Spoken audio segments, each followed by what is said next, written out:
Hi అండి. Last period అండి. ఇక మనం సమాజం గురించి చెప్పుకుంటున్నాము. నిన్న మొన్న మరి గారెలు, బూరెలు, జంబి, మరి ఆ యొక్క విజయదశమి, పాలపిట్ట యొక్క విజయాన్ని చూసి మరి మనం అవన్నీ చేసుకున్నాము. మరి ఇప్పుడు పండగ నుండి బయటకు వచ్చాము.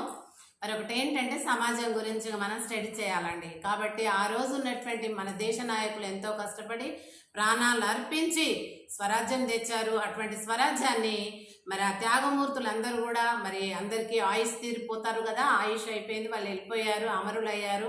వారిని మనము ఎప్పుడు కూడా గుర్తిస్తున్నాము. మరి ఇప్పుడున్నటువంటి పాలకులు ఏం చేస్తున్నారు, ఏమి ఉద్ధరిస్తున్నారు, వాళ్ళు ఎంత స్వార్థంగా పరిపాలన చేస్తున్నారు, వాళ్ళు చెప్పినట్టు వినక ఓటప్పుడేమో కాళ్ళు పట్టుకుంటున్నారు, గెలిచినాక రాళ్ళు పడుతున్నారు.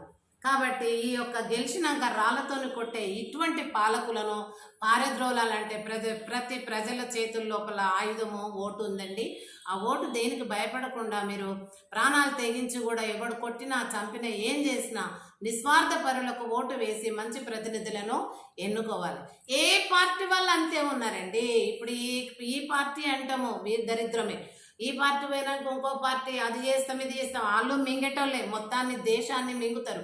ప్రజలను మింగి ప్రజల సొత్తంతా మింగి దేశ సంపద మింగి దేశాన్నే అఖండమైన భారతదేశాన్ని కూడా నమలేసి మింగేటటువంటి మరి ఆనాడు దేవతలను తిప్పలు పెట్టిన రాక్షసుల కంటే ఎక్కువ భయంకరంగా ఈనాడు మరి పాలకులు తయారవుతున్నారు. వాళ్ళ ఆశ తీరుతలేదు, వారి యొక్క ఆకాంక్ష తీర్తలేదు, డబ్బు దాహం తీర్తలేదు. ఎన్ని కోట్లు సంపాదించిన బిలియన్ ట్రిలియన్ మిలియన్ ఉన్నా కూడా వేరే దేశాల్లో పెడుతుండ్రు. ఇది నాశనం అయిపోయినాక అక్కడికి వాళ్ళు వెళ్తారు. ఈ బీద వాళ్ళు మళ్ళీ యథావిధిగా వెనకట్లాగా మరి ఆ రకంగా నశించిపోవడం అనేది వాళ్ళకు ఇష్టం అన్నమాట. అదేవిధంగా మనము ఆ దేశ నాయకులు అప్పుడు ఏం చేసిండ్రు, స్వతంత్రం వచ్చిన తర్వాత 1947 ఆగస్టు 15 అండ్ జనవరి 26కి వచ్చినటువంటి మనము 1950 నుండి ప్రణాళికలు వేసినట్టయితే అప్పటి నుంచి 51 నుంచి స్టార్ట్ అయిన పంచవర్ష ప్రణాళికల ద్వారా మరి దేశ అభివృద్ధి కోసం ముందే ప్రణాళికలు అంటే పథకాలు వేసి పెట్టుకొని ఈ పథకం ద్వారా ఈ శాఖను డెవలప్ చేయాలి, ఈ యొక్క ప్రణాళిక ద్వారా ఇది సాధించాలా, మన దేశంలో ఉన్న దారిద్ర్యం పోయి దొంగలు పడిన తర్వాత ఇల్లు ఎలా ఖాళీ అయిపోతుందో ఆ రకంగా చదురుకుంటూ దేశాన్ని ఉన్నత స్థితిలో పెట్టినారు ఆనాటి నాయకులు.